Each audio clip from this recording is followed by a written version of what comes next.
네, 윤석열 대통령의 탄핵 심판 선고가 가까워지면서 헌법재판소를 둘러싼 여야 공방이 거칠어지고 있습니다. 네, 국회로 가보겠습니다. 홍서연 기자, 국회 상황 전해주시죠. 네, 국회입니다. 윤석열 대통령과 한덕수 국무총리의 탄핵 심판, 마은혁 헌법재판관 후보자 임명 문제를 놓고 여야 신경전이 계속되고 있습니다. 국민의힘 권성동 원내대표는 SNS를 통해 한 총리와 최재해 감사원장 탄핵을 신속히 각하해야 한다고 주장했습니다. 민주당이 29번의 탄핵을 강행한 가운데서도 이들 두 사람에 대한 탄핵이 가장 야만적이고 폭력적인 정략 탄핵이라고 규정한 겁니다. 그러면서 집권 여당으로서 애국을 할 테니 헌재도 헌재가 할 수 있는 애국을 해주길 바란다고 압박했습니다. 오세훈 서울시장 역시 미국발 관세 전쟁에 대응하기 위해서라도 한 총리가 복귀해야 한다고 가세했습니다. 반면 민주당은 최상목 대통령 권한대행을 향해 마은혁 헌법재판관을 임명하라며 총공세를 폈습니다. 민주당 이재명 대표는 오늘 오전 회의에서 최 대행이 헌법을 어기고 있다며 명백한 범죄 행위라고 비판했습니다. 박찬대 원내대표도 권한대행이 헌법과 법률을 무시하는데 국민통합이 가능하겠냐고 직격했습니다. 최 권한대행이 국무위원 간담회에서 마 후보자 임명 관련 의견을 수렴한 것을 놓고서도 국무위원들이 헌법 위에 있는 특수 계급이냐고 지적했습니다. 여야는 민생경제 주도권을 두고도 경쟁을 이어가고 있습니다.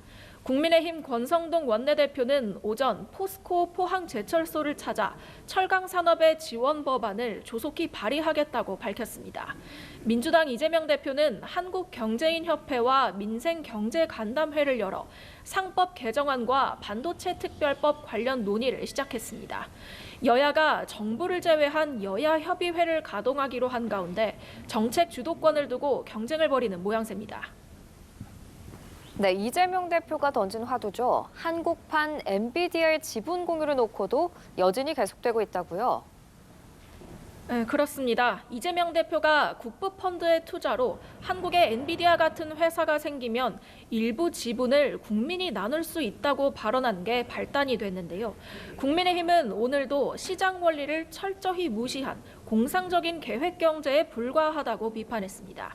안철수 의원은 SNS에 사기업의 주식을 국가가 강제로 빼앗아 국민들에게 나눠주는 건 자유시장 경제에서 있을 수 없다고 지적했습니다. 나경원 의원도 발상의 전환이 아니라 망상의 병환이라고 말했는데 발언 직접 들어보시겠습니다. 이거 뭐 생기기도 전에 나누자 그러면 생기겠습니까? 그래서 제가 발상의 전환이 아니라 망상의 병환이다 이렇게 얘기를 했는데 이에 대해 이 대표는 무지몽매한 생각이라고 거듭 반박했습니다. 이 대표는 미래 첨단 산업 분야는 엄청난 규모의 투자가 필요하다며 온 국민이 투자하면 그 성과를 나눌 수도 있다고 주장했습니다. 미래 첨단 산업 분야에 이런 투자를 하면 안 된다. 이런 정말 무지몽매한 생각으로 어떻게 국정을 담당하겠다고 하는 것인지. 또 뒤에서 흉보지 말고 한자리에 모여 논쟁해봤으면 좋겠다며 토론을 제안했습니다. 한편 여야 공방은 오늘 열린 국회 과방위 현안 질의에서도 이어졌습니다.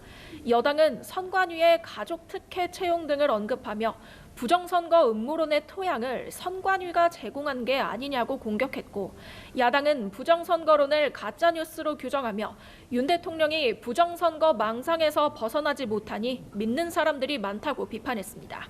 지금까지 국회에서 연합뉴스TV 홍서연입니다.